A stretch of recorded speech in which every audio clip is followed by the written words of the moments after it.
আমি মঞ্চে আমন্ত্রণ জানাচ্ছি সৌরভকে। সে আমার আগে থেকে পারিবারিকভাবে রিলেটেড, কিন্তু কখনো কোনো আমার কিছু জানে নাই। তারা দেখলে আপনারা অবাক হয়ে যাবেন যে এই বাচ্চা ছেলে করতেছে আর আমি বাসায় বসে আছি। আমার পক্ষে এতদিন ধরে করা সম্ভব ছিল না।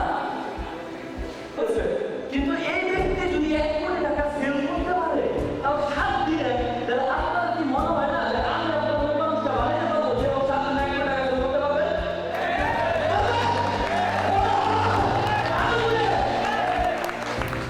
তো এই ছেলে এই কর্মকাণ্ড ঘটায় ফেলছে, আর আপনারা চিন্তা করতেছেন 7 দিনের পক্ষে সম্ভব না, আসলে সম্ভব না। ওই 7 দিনের 1 কোটি টাকা সেলসের টার্গেট যদি নিয়ে আমি কাজ করি, ওইটা আমার ভ্যালু অফ টাইমের সাথে যাই না। কিছু বলতে চাও তুমি?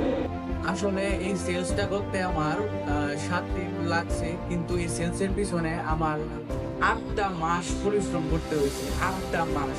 আমার অফিস টাইম হচ্ছে 10টা থেকে, বাট আমি অফিসে যাই সকাল 7টায়। সবাই এটা মানে ফিক্সড হয়ে গেছে যে সৌরভ কখন আসে, সৌরভ অফিসে সকাল 7টায় সবসময়।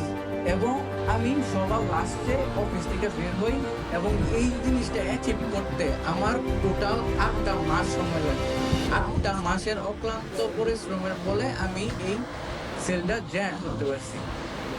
সবাই আমার জন্য দোয়া করবেন। এই চ্যালেঞ্জটা আমি ট্রাই করবো, এর থেকে বেশি সেল করার চেষ্টা, যেটা আমি 7 দিনে করছি। এখন এটা আমি 1 দিনে 1 কোটি টাকা সেল করে দেওয়া। এই কনফিডেন্টটা নিজের মধ্যে দরকার। অবাক হয়ে গেছেন না?